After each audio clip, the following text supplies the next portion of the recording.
श्री राधे श्याम। हम मीराबाई चरित्र का अगला पार्ट स्टार्ट कर रहे हैं। अभी तक हमने देखा कि मीराबाई के पास ठाकुर जी सेवा के लिए आते हैं। मियाँ सिर्फ 5 साल की बच्ची रहती है। मीराबाई उनसे बहुत प्यारी प्यारी मीठी मीठी बातें करती रहती है।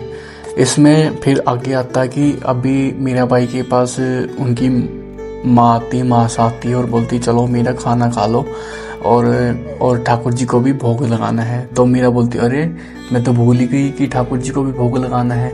तो मीरा आगे उठकर मीरा उठती है और माँ का हाथ पकड़ लेती है और चलने के लिए तैयार होती है और ठाकुर जी की तरफ देखती है और बोलती है कि अभी आई मैं, घबराना नहीं। जैसे छोटे से बच्चे को बोलते हैं ना कि ब्याह में घबराना नहीं, ऐसे ही मीराबाई ठाकुर जी के लिए चिंतित है कि बोलती है मैं अभी आई खाना खा के, आप घबराना नहीं, आपके लिए भी खाना ला रही हूँ, ठीक है।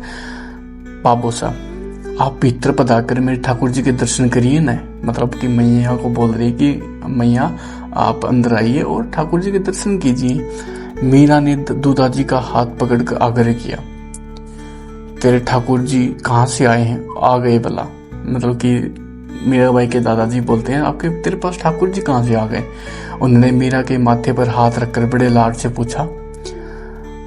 मीरा ने कहा कि जो परसों जो संत आए थे ना, उन्होंने आज सवेरे मुझे दे दिए।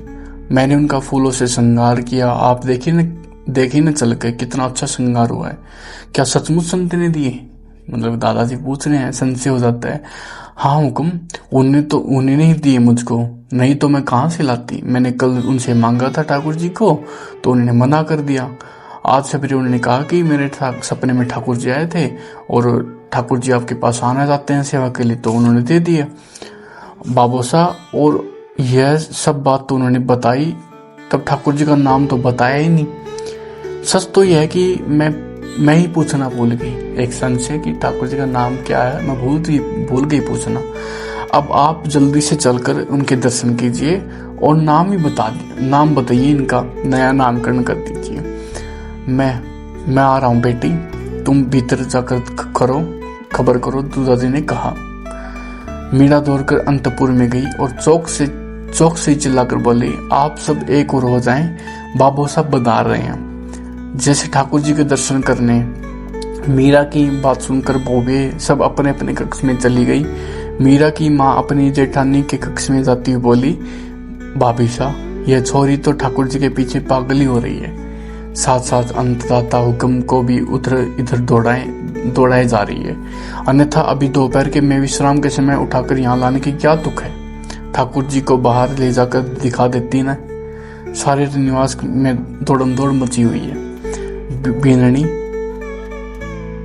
बीननी कोई बात नहीं, बूढ़े और बच्चे मित्र ही होते हैं और फिर दोनों ही भगत हो तो कहना है क्या।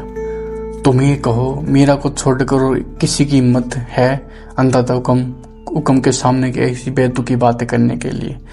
औरों को छोड़ो, उनके बेटे ही नहीं बोल पाते इनकी अपनी बात, किसी और से क्या कहलवाते। केवल यही ऐसी लाडत पूत है जिसकी हर बात उन्हें मान्य है। दूधाजी ने भगवान को प्रणाम किया और बोले, बेटा ठाकुर जी को लकड़ी के बाजोड़ पर क्यों, आज ही मैं चांदी का सिंहासन बनवाता हूँ।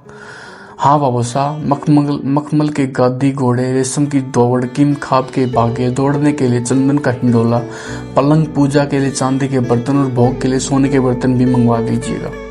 अवश्य बेटा, अवश्य, आज सांझ तक सब उसके आ जाएंगे। अरे सबसे आवश्यक बात तो मैं भूल ही गई, इनका नाम है क्या है बाबू साहब?